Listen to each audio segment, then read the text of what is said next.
प्यारे बच्चों, सुप्रभात। आप सभी का नागरिक शास्त्र की कक्षा में स्वागत है।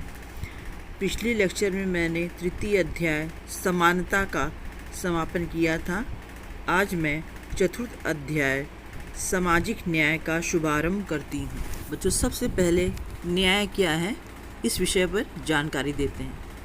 न्याय को अंग्रेजी में जस्टिस कहते हैं। यह शब्द लैटिन भाषा के शब्द जस से उत्पन्न हुआ है, जिसका अर्थ बंधन या बांधना होता है। अतः साधारण शब्दों में न्याय का अर्थ उस सामाजिक अवस्था से है जिसमें सभी मनुष्य आपसी संबंधों से जुड़े या बंधे हुए हैं।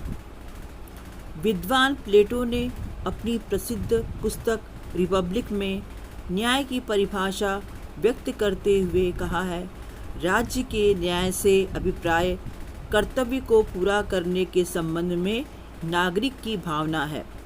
उनके विचारानुसार प्रत्येक व्यक्ति के कुछ निश्चित कर्तव्य अथवा कार्य होते हैं। यदि प्रत्येक वर्ग के व्यक्ति अपने निश्चित कार्यों को पूरा करें तो जनता को न्याय की प्राप्ति हो सकती है। अब बच्चों, न्याय की परिभाषाएं बहुत सारे विद्वानों ने दी हैं, जिसमें सबसे पहले हम J.S. मिल की परिभाषा की ओर आते हैं।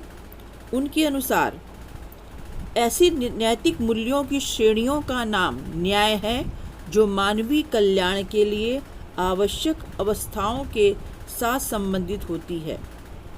इसी प्रकार D.D. राफेल के अनुसार न्याय व्यक्ति के अधिकारों की और समाज की व्यवस्था की सुरक्षा करता है। अब बच्चों, सामाजिक न्याय की विषय पर चर्चा करते हैं। Sir C.K. एलन अपनी पुस्तक एस्पेक्ट्स ऑफ जस्टिस में लिखते हैं, विशाल हृदय की प्राकृतिक मानवीय असमानता की सूक्ष्मता को कम किए जाने के लिए हर प्रयास किए जाएं और आत्मोन्नति के व्यवहारिक अवसरों में कोई बाधा नहीं डालनी चाहिए, वरन उन्हें मदद पहुंचानी चाहिए। सामाजिक न्याय का तात्पर्य उन लोगों को ऊपर उठाना है जो किन्हीं कारणों से कमज़ोर और कम अधिकार संपन्न है और जो जीवन की दौड़ में पीछे छूट गए हैं। अतः सामाजिक न्याय समाज के अधिक कमज़ोर और पिछड़े वर्गों को विशेष सुरक्षा प्रदान करता है। भारत के पूर्व मुख्य न्यायाधीश के सुब्बा राव के अनुसार सामाजिक न्याय शब्द के सीमित और व्यापक दोनों अर्थ हैं। सीमित अर्थ में इसका अभिप्राय है मनुष्य के व्यक्तिगत संबंधों में व्याप्त अन्याय का सुधार, और विस्तृत अर्थ में यह मनुष्य के राजनीतिक, सामाजिक और आर्थिक जीवन के असंतुलन को दूर करता है। जो न्याय की विशेषताएं क्या हैं? पहली विशेषता है, न्याय का अस्तित्व समाज में ही संभव है। न्याय का मूल भाव ही व्यक्तियों को उनकी उचित मांगों के अनुसार ही न्याय देना है। स्पष्ट है कि न्याय की धारणा मानवीय समाज में रहने वाले व्यक्तियों से संबंधित है। समाज से बाहर किसी तरह के न्याय का अस्तित्व नहीं हो सकता है। दूसरी विशेषता है, प्रचलित मूल्यों पर आधारित। न्याय की धारणा मूल्यों पर आधारित होती है। मूल्य परिवर्तनशील होते हैं। कुछ मूल्य प्रचलित सामाजिक व्यवस्था के अनुकूल होने के कारण धीरे धीरे समाप्त हो जाते हैं। तीसरी विशेषता है, कर्तव्यों की पूर्ति। प्रत्येक व्यक्ति को अपने जीवन में विभिन्न भूमिकाएं निभानी पड़ती हैं। उसकी प्रत्येक भूमिका से उसके विभिन्न कर्तव्य जुड़े होते हैं। यदि कोई व्यक्ति अपने निश्चित कर्तव्यों का पालन नहीं करता है तो वह अपनी संबंधित भूमिका को पूर्ण नहीं कर सकता है। चौथी विशेषता है, नैतिक धारा।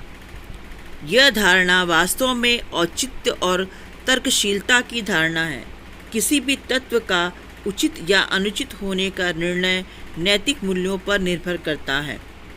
पांचवी विशेषता है, परिवर्तनशील धारणा। समय के बीतने के साथ साथ सामाजिक, आर्थिक, सांस्कृतिक और राजनीतिक परिस्थितियां भी परिवर्तित होती रहती हैं। सभ्यता के विकास के फलस्वरूप व्यक्तियों के विचार और दृष्टिकोण में परिवर्तन आता है। ऐसे परिवर्तन न्याय की धारणा को भी परिवर्तनशील बनाता है।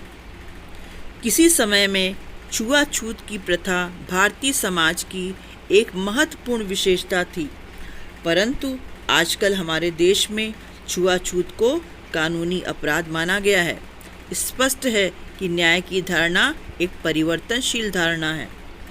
नंबर 6 विशेषता, न्याय के अर्थ के विषय में सर्वसम्मति नहीं।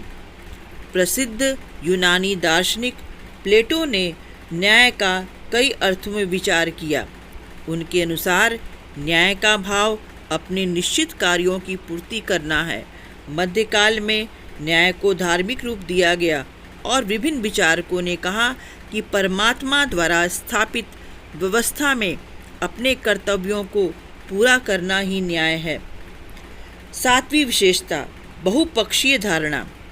सामाजिक जीवन के विविध पक्ष होने के कारण न्याय का विचार भी बहुपक्षीय अवधारणा है। उदाहरण के अनुसार सामाजिक न्याय, कानूनी न्याय, आर्थिक न्याय, राजनीतिक न्याय आदि न्याय की धारणा के विभिन्न पक्ष हैं। बच्चों, घर पर सुरक्षित रहकर पढ़ें लिखें और आगे बढ़ें। कोरोना वायरस को परास्त करने के लिए अपने मोबाइल में आरोग्य सेतु एवं आयुष कवच ऐप को डाउनलोड करें। साथ ही साथ सभी विषयों की पाठ्य पुस्तक की उपलब्धि हेतु दीक्षा ऐप को डाउनलोड करें। धन्यवाद।